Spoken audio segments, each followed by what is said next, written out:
This is Noel from Oasis. Anyway, forget that stupid old woman's speech. It's Christmas, you see, and you need some Oasis now, so stay tuned. You dedicate to when they stop dancing.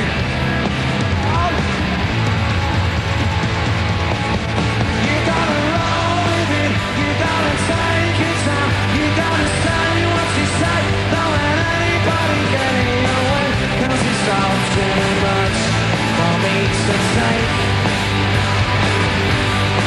Don't ever start a sign, don't ever be denied. You wanna be and you be if you're coming with me. I think I've got a feeling I've lost inside.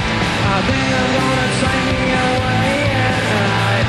I'm thinking of things that I just can't abide. Is it possible for you to point at the any changes in the way that you look at Manchester since you become successful as opposed to when you were growing up? I mean, there's obviously a lyric that kind of stands out there. Yeah. This escapes me at the moment. I don't... See, when you're growing up, it's just home and it's somewhere where you want to... Because you always think where you're living and what you're doing when you're young, that the grass is always greener on the other side, and then when you leave that place, then you find out that everywhere's just exactly the same, just that people have got different accents, really.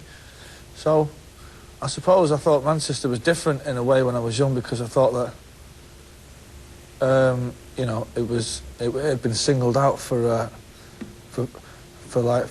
being boring and poverty-stricken, and then you sort of go everywhere else and find out that everywhere's exactly the same. Really. Every place has got its good points and its bad points, and it's nice people and it's not so very nice people, and it's got its gangs and its drug dealers, and it's you know, it's football hooligans and all the rest of it. When you're famous, it's like you travel in a little bubble anyway, so nothing is, so you don't really have any roots. So it's like, it's not like you move to London and then you just sort of like you fit into this London lifestyle. It's like you're a rock and roll star, so you're in your own little world anyway. So I suppose I've changed, but it wasn't moving away that changed. It was, you know, it's becoming famous.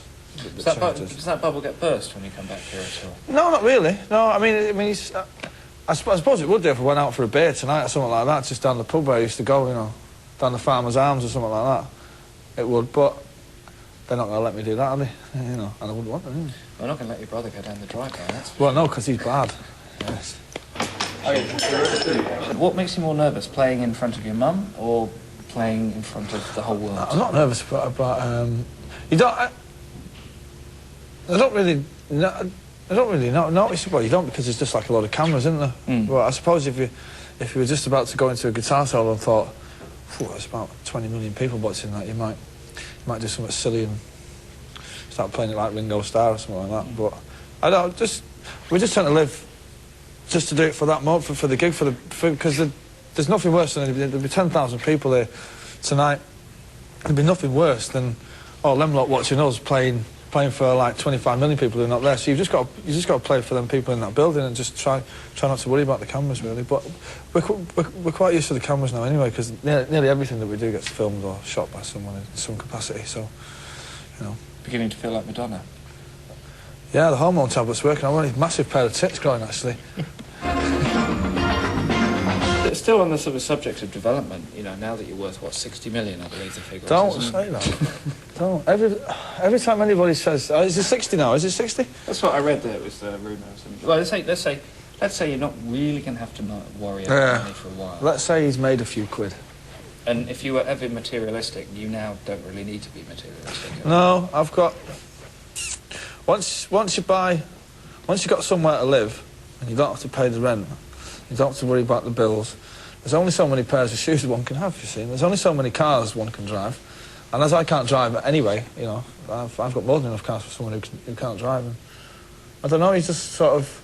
Does that mean you've become more aware, you're becoming more aware of the no, you lose... side of life?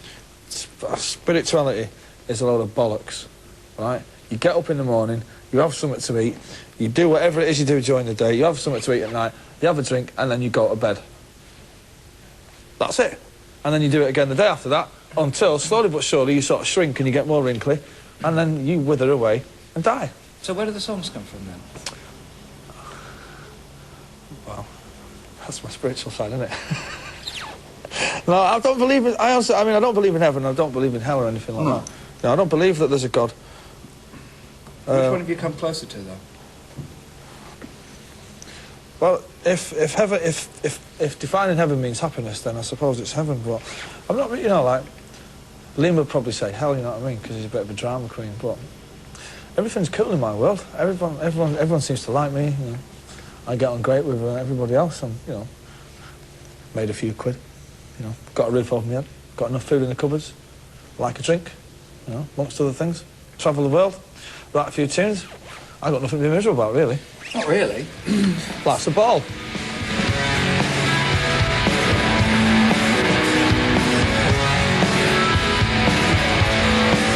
I need to be myself. I can't be no one else.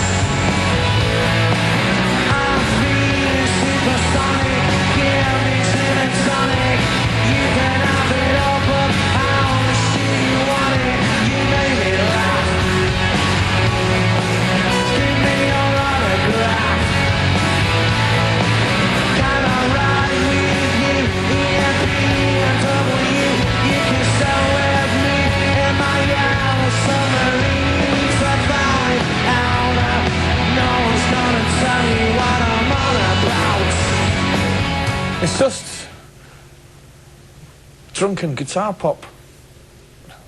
It's actually a good name for a drink, that, isn't it? Yeah. Drunken guitar pop. So nice, something for the kids. Yeah, absolutely, for Christmas. It's just rock and roll music. So, biggest rock and roll band Yeah. in the world, band of the decade, all of that stuff. One Does of- that kind of... I find it all a bit embarrassing, really. I mean, the thing is like, when you get all these young bands that are coming through now, it's like everyone's the greatest band in the world now. Everyone's the biggest, the best band in the world. It was all right when we were saying it about 3 years ago, because no one was saying it then, but it's like every Tom, Dick and Harry now is, you know, all right, we're the best band in the world. It's like, yeah, oh, shut up. So what are you now? We're the 4th best band in history. That's the new one. That's behind the Beatles, the Sex Pistols and the Who. We've just overtaken the Rolling Stones because... I was going to point that one out. Yeah, because Keith Richards is getting to look more like his spitting image puppet every day. I was wondering what qualities you think your music has that makes it so universal. Well, the music is not very... Well, there's two ways of looking at this. A lot of people say the music is sort of pretty...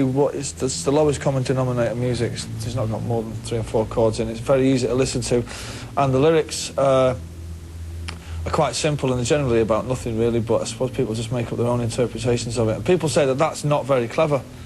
But on the other hand, I think it must be very clever if it connects with millions and millions of people. I mean, I remember when Wonderwall took off around the world and it was #1 in about 1 billion countries or something. I said maybe